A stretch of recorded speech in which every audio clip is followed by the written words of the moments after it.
আজ আমাদের আলোচনার বিষয় বাংলা গদ্য সাহিত্যের ইতিহাসে ভূদেব মুখোপাধ্যায়। বাংলা গদ্য সাহিত্যের ইতিহাসে ভূদেব মুখোপাধ্যায় সম্বন্ধে আলোচনা করবার পূর্বে ভূদেব মুখোপাধ্যায় সম্পর্কে আমরা কয়েকটি তথ্য জেনে নেব।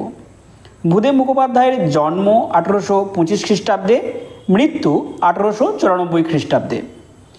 তিনি হিন্দু কলেজে শিক্ষালাভ করেন।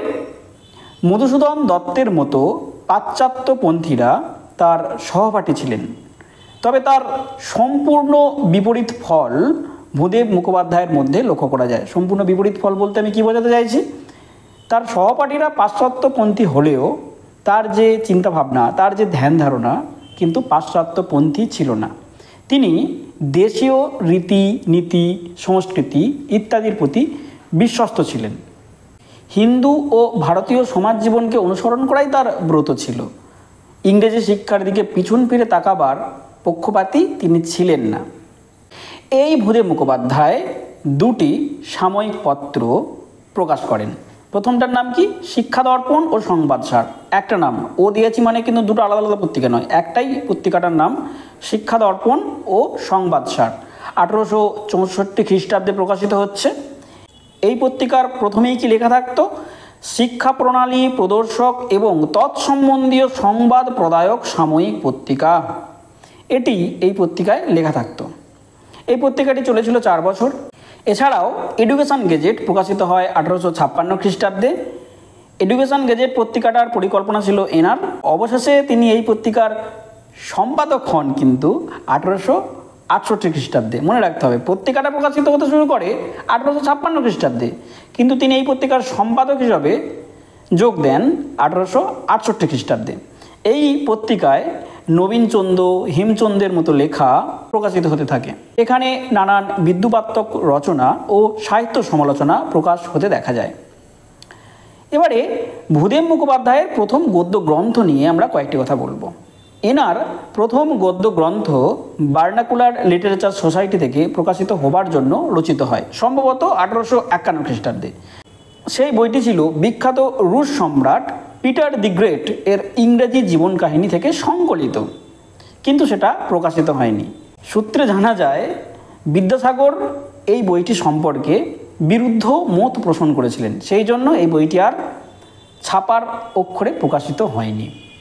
এরপর 1855 সালে তিনি প্রথম শিক্ষা বিধায়ক প্রস্তাব নামে একটি ক্ষুদ্র গদ্য গ্রন্থ প্রকাশ করেন। এই বইয়ের ভাষায় দীর্ঘ সমাস ও কঠিন সংস্কৃত লেখা নেই বললেই চলে। খুবই গুরুত্বপূর্ণ একটা বৈশিষ্ট্য।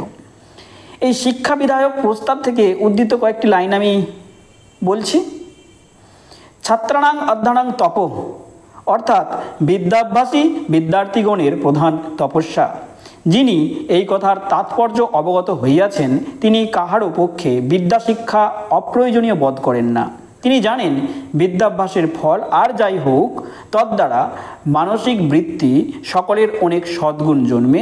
তিনি জানেন যে অধ্যয়নরূপ তপস্যা দ্বারা মনের চাঞ্চল্য দমন, ধৈর্য, সহিষ্ণুতা, পরোক্ষ জ্ঞান এবং পরিণাম দর্শন প্রভৃতি গুণ সকল অবশ্য কিঞ্চিৎমাত্র বর্ধিত হয়। আমরা যে এই গদ্যটা পড়লাম, এই গদ্যটা বেশ একটানা সুন্দরভাবে পড়ে যাওয়া যায়, কোথায় কোথায় আটকে যেতে হয় না। এটা ছিল এনার গদ্যের একটা বৈশিষ্ট্য। আর মনে রাখতে হবে, এখানে গদ্যটা শুরু হচ্ছে ছাত্রাণাং অধ্যয়নাং তপ, একটি সংস্কৃত শ্লোক দিয়ে। প্রাচ্য, তিনি কিন্তু দেশীয় সংস্কৃতির উপরে বেশি ভরসা রেখেছিলেন।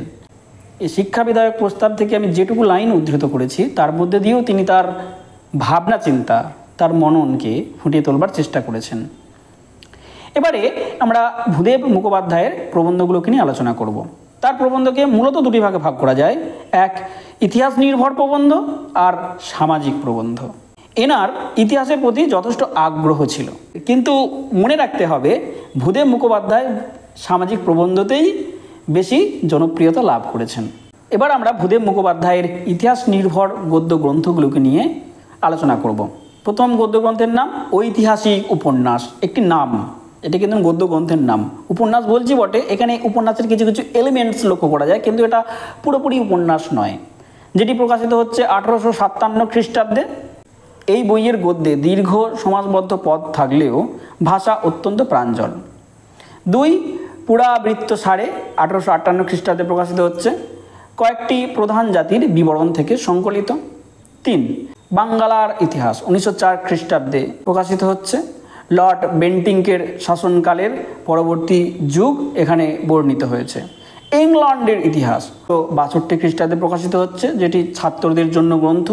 রোমের ইতিহাস এটি 1863 খ্রিস্টাব্দে প্রকাশিত হচ্ছে, যেটি ছাত্রদের জন্য রচিত গ্রন্থ। আরেকটি গুরুত্বপূর্ণ গ্রন্থ স্বপ্নলুব্ধ ভারতবর্ষের ইতিহাস 1895 খ্রিস্টাব্দে প্রকাশিত হচ্ছে। এই লেখার বিষয় কল্পনার অভিনবত্বে উল্লেখযোগ্য, কিন্তু এটিকে মননশীল ঐতিহাসিক প্রবন্ধ কখনোই বলা চলে না। আর শেষ পুষ্পাঞ্জলি 1876, এটিও একটি উপন্যাস, মানে উপন্যাসধর্মী লেখা। এখানে তীর্থ দর্শন উপলক্ষে হিন্দু ধর্মের কিছুটা তাৎপর্য ব্যাখ্যা করতে চেয়েছেন লেখক। এখানে ভারতকে মাতৃমূর্তিতে কল্পনা করা হয়েছে। ভালো করে ভেবে দেখো, যে কটা আমি গদ্য গ্রন্থের নাম বললাম প্রত্যেকটাতেই কিন্তু ইতিহাস ধর্মিতা প্রধান হয়ে উঠেছে। এবারে আমরা ভূদেব মুখোপাধ্যায়ের সামাজিক প্রবন্ধ নিয়ে আলোচনা করব। তার সামাজিক প্রবন্ধগুলো কী কী ছিল? সামাজিক প্রবন্ধগুলোই ভূদেব মুখোপাধ্যায়ের শ্রেষ্ঠ রচনার মধ্যে পড়ে। চিন্তার সূক্ষ্মতা, স্বচ্ছতা, যুক্তিনিষ্ঠা এবং সিদ্ধান্তের মৌলিকতা এই রচনাগুলিকে চিন্তা প্রধান প্রবন্ধের মধ্যে বেশ উচ্চ স্থান দিয়েছে। এই ধরনের প্রবন্ধগুলি হলো প্রাকৃতিক বিজ্ঞান, যেটি কিন্তু একটি বিজ্ঞান ভিত্তিক গদ্যগ্রন্থ, যেটি প্রকাশিত হচ্ছে 1859 খ্রিস্টাব্দে। আর পারিবারিক প্রবন্ধ, সামাজিক প্রবন্ধ, আচার প্রবন্ধ, বিবিধ প্রবন্ধ, এগুলো সব সামাজিক প্রবন্ধ, মানে পিওরলি সামাজিক প্রবন্ধের উদাহরণ। একমাত্র এই প্রাকৃতিক বিজ্ঞানটা একটি বিজ্ঞান ভিত্তিক গদ্য গ্রন্থের উদাহরণ। প্রাকৃতিক বিজ্ঞান প্রকাশিত হচ্ছে 1859 খ্রিস্টাব্দে, পারিবারিক প্রবন্ধ প্রকাশিত হচ্ছে 1882 খ্রিস্টাব্দে, সামাজিক প্রবন্ধ প্রকাশিত হচ্ছে 1892 খ্রিস্টাব্দে, আচার প্রবন্ধ প্রকাশিত হচ্ছে 1895 খ্রিস্টাব্দে। আর বিবিধ প্রবন্ধ 2টি খণ্ডে প্রকাশিত হচ্ছে। প্রথম খণ্ড প্রকাশিত হচ্ছে 1895 খ্রিস্টাব্দে, আর দ্বিতীয় খণ্ড প্রকাশিত হচ্ছে 1905 খ্রিস্টাব্দে। এবারে আমরা জানবো কি ভূদেব মুখোপাধ্যায় তার এই সামাজিক প্রবন্ধ জাতীয় গদ্য গ্রন্থগুলোর মধ্যে কী ধরনের চিন্তাধারাকে ফুটিয়ে তুলতেন। সেটা তিনি বর্ণনা করেছেন সামাজিক প্রবন্ধের ভূমিকাংশে। কি লিখছেন তিনি?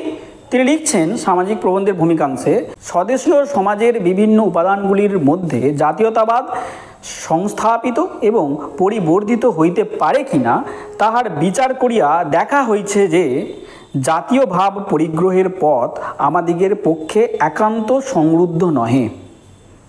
এই চিন্তাধারাই ভূদেব মুখোপাধ্যায়ের সামাজিক প্রবন্ধের গ্রন্থগুলোতে প্রকাশিত হয়েছে। অর্থাৎ কি? স্বদেশী চিন্তা, স্বদেশের ভাবনা, জাতীয়তা বোধ, জাতীয়তাবাদ ইত্যাদি তার লেখার মধ্যে বেশি করে লক্ষ্য করা যায়। এবারে আমরা এক একটা গদ্য গ্রন্থ নিয়ে একটু আলোচনা করি। প্রথমে আলোচনা করি যে সামাজিক প্রবন্ধ। সামাজিক প্রবন্ধ প্রকাশিত হচ্ছে 1882 খ্রিস্টাব্দে। এই সামাজিক প্রবন্ধের আলোচ্য বিষয় হলো জাতীয়তাবাদ। ইংরেজি আদর্শের সঙ্গে সংঘাতের ফলে আমাদের জাতীয় ভাব কীভাবে নষ্ট হচ্ছে, সেখান থেকে কিভাবে রক্ষা করা যায়, তাই এই গ্রন্থে বর্ণিত। তিনি ইংরেজি প্রভাব বর্জনের কথা কিন্তু এই গ্রন্থে বলেননি, তবে দেশীয় ভাবে তিনি বেশি করে গুরুত্ব দিয়েছেন। 2 পারিবারিক প্রবন্ধ, যেটি প্রকাশিত হচ্ছে 1892 খ্রিস্টাব্দে।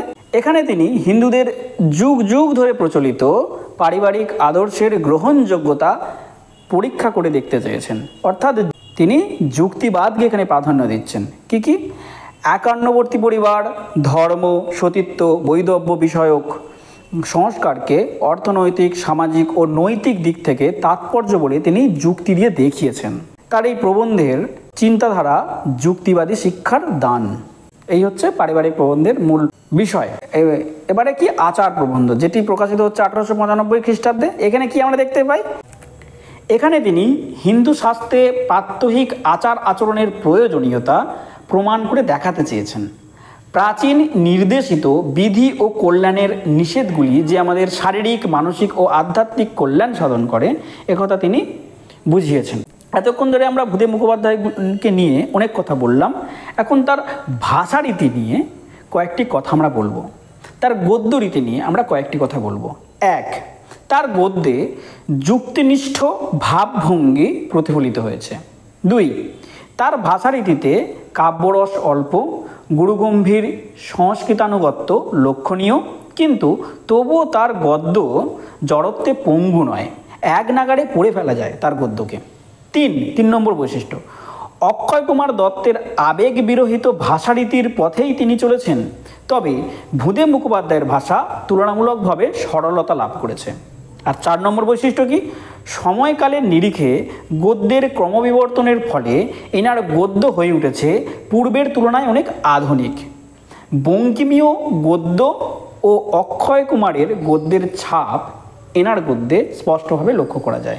এবারে এতগুলো তো কথা বললাম এনার গদ্য নিয়ে, এবার এনার কিছুটা গদ্যের আমি উদাহরণ দিই। সামাজিক প্রবন্ধ থেকে কিছুটা আমি পড়ছি, এনার গদ্য কীরকম ছিল। তিনি লিখছেন এইভাবে তার গদ্যের উদাহরণ, বস্তুত মনুষ্যের ক্রমোন্নতির নিয়ম যাহা আছে, তাহার পথ একমাত্র মনস্তত্ত্ব বিচারের দ্বারাই আবিষ্কৃত হতে পারে। মনুষ্য অনেকগুলো সমপ্রকৃতির বস্তু দেখিয়া তাহাদিগের সকলগুলির গুণ বিশিষ্ট ও সকলগুলির দোষ বিরহিত একটি চিত্তাদর্শ মনে মনে প্রস্তুত করিতে পারেন। শুদ্ধ মনে প্রস্তুত করিতে পারেন এমতো নহে, সেই চিত্তাদর্শের প্রতি তৎস্রষ্টা মনুষ্যের প্রতিও জন্মে, আর সেই প্রীতিও বহুকাল বন্ধা থাকে না, প্রায়ই সে চিত্তাদর্শের অনুরূপ বাহ্য ব্যাপারের জননী হয়। এই ছিল তার গদ্য থেকে কিছুটা অংশ। একটু কঠিন লাগছে, একটু খটোমটো লাগছে, বুঝতে পারছি, তার কারণ এটা তো অনেক পুরনো গদ্য, কিন্তু তুলনামূলকভাবে অনেকটা সহজ সরল, অন্তত পড়ে লাইনগুলোর অর্থ কিন্তু বুঝতে পারা যায়। এবারে আমরা ভূদেব মুখোপাধ্যায়কে কেন মনে রাখবো, কয়েকটি পয়েন্টে বলি।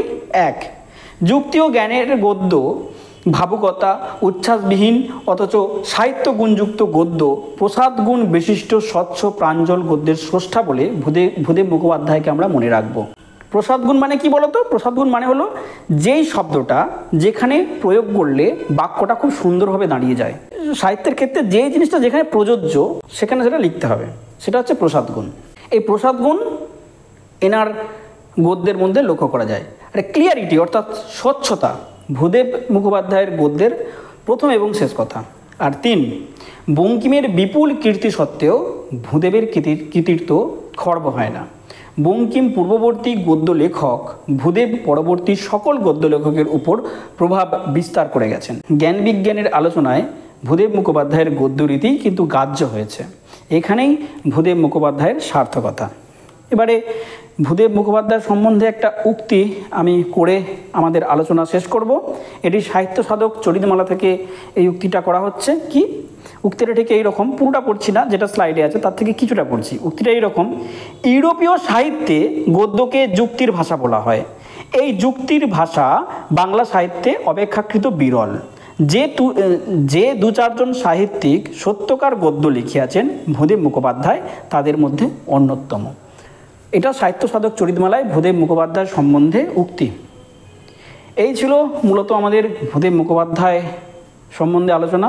বাংলা সাহিত্যে আমরা তাকে কেন মনে রাখবো, তার গদ্যশৈলীর কী বৈশিষ্ট্য ইত্যাদি ইত্যাদি নিয়ে আমরা আলোচনা করলাম। আজকের আলোচনা এই পর্যন্তই। ধন্যবাদ।